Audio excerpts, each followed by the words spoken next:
깊이 있는 경제발전소. 시민과 함께 공부하는 경제시사 프로그램 경제발전소 박연미입니다. 네, 문자 몇 개 읽어드리고 갈까요? 5133님, 누나 이것만 알면 경제 좀 안다라는 말을 들을 수 있는 상식이 있을까요? 제가 보기에는 그 멋진 개념찬 사회인으로서의 상식은 쏘리하고 땡큐를 알면 되고요. 경제 좀 안다 하면 아서, 기다려, 요 정도 하시면은 이제 웬만한 데에서는 크게 무리가 없지 않을까 이런 생각이 들고 0412님 전세보증보험하고 요거 헷갈리신 것 같은데요. 집주인하고 세입자 모두 가입해야 하는 것으로 바뀌는 거 아니었나요? 요거는 전세보증보험에서 그 소액 전세보증보험을 의무적으로 가입하게 만드는 요 법안이 발의가 됐는데요. 이 보증보험료를 집주인하고 세입자가 나눠내게 하자 법 안의 내용이 그렇습니다. 아직까지 이렇게 확정이 된 건 아니고요. 세입자, 집주인, 중개인 셋 중 하나만 가입해도 된다 이게 아니라 이거는 아까 처음에 말씀드렸던 그 전월세 신고제, 신고는 세 분 중에 한 분만 하셔도 된다 이런 말씀이었으니까 두 가지 제도가 다르다는 점 기억하시면 좋겠어요. 그 사이에 손님 오셨습니다. 유튜버 개념 있는 희애 씨, 손희애님 오셨습니다. 안녕하세요. 네, 안녕하세요. 네, 아니 저는 손희애님이 오신다고 네네. 하셔서 맘껏 즐겨. 그분이 오시는 줄. 그래서 목소리가 엄청 우아하실 거란 생각을 하고 네네. 엄청 긴장했습니다. 괜히 부담이 되네요. 우리 그 개념 있는 희애 씨라는 유튜버가 그 전직 은행원이시잖아요. 네, 맞습니다. 굉장히 그 인기도 많으시고 아이고. 소소한 팁을 많이 주셔서 그 생활에 보탬이 되는 게 많은데 네. 신용카드 결제일은 14일로 이 캐치프레이즈를 오늘 가지고 오셨어요. 네. 일단 신용카드 결제일은 14일로 이 비오는 수요일엔 빨간 장미를 뭐 이런 말 같은데 이거 왜 그런 거예요? 일단은 사실 편의상 14일이라고 표현을 하기는 했지만 대부분의 카드사가 14일이라서 14일이라고 표현을 한 거고 일부 카드사는 13일이기도 하고요. 네. 15일이기도 합니다. 이렇게 14일을 중심으로 카드 결제일을 설정을 하세요라고 추천을 드리는 건 바로 신용 공여 기간과 전월 실적을 같이 파악을 할 수 있기 때문인데요. 네. 헷갈리실 수 있으니까 신용 공여 기간도 먼저 정리를 해보자면 이 신용 공여 기간은 쉽게 생각해서 카드 결제 대금이 결정되는 기간 네, 이라고 생각을 하시면 되고요. 전월 이용 실적은 많이들 알고 계시는 것처럼 전달에 사용한 금액, 정확하게는 전달 1일부터 말일에 사용하신 금액이라고 볼 수 있고요. 요거는 카드사마다 달라진다거나 네. 혹은 본인의 결제일에 따라서 달라지는 게 아니기 때문에 헷갈리시면 절대 안 되는 부분입니다. 14일로 하면은 무슨 혜택이 있어요? 혜택이라기보다는 방금 말씀드린 것처럼 전월 이용 실적을 충족하는 그 기간을 정확하게 파악할 수 있고 신용 공여 기간을 동일하게 설정을 할 수 있는 건데요. 그러니까 쉽게 생각해서 예를 한번 들어보겠습니다. 네.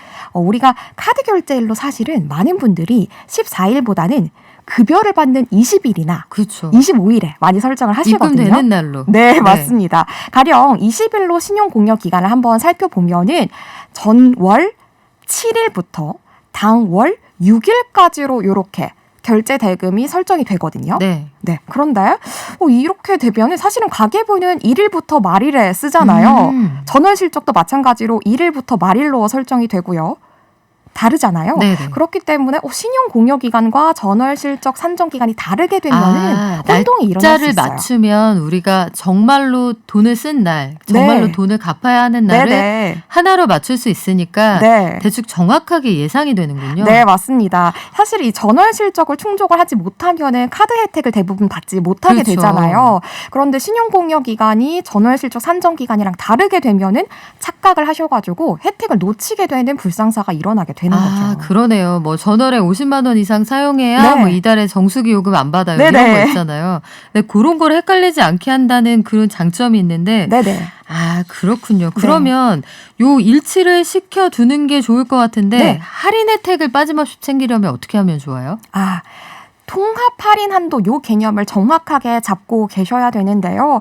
전월 실적을 충족을 하게 되면 그 다음 달에 할인을 이만큼 드리겠습니다라고 최대 한도를 정해두는데 네. 이게 정확하게 통합 할인 한도라고 부르는 겁니다.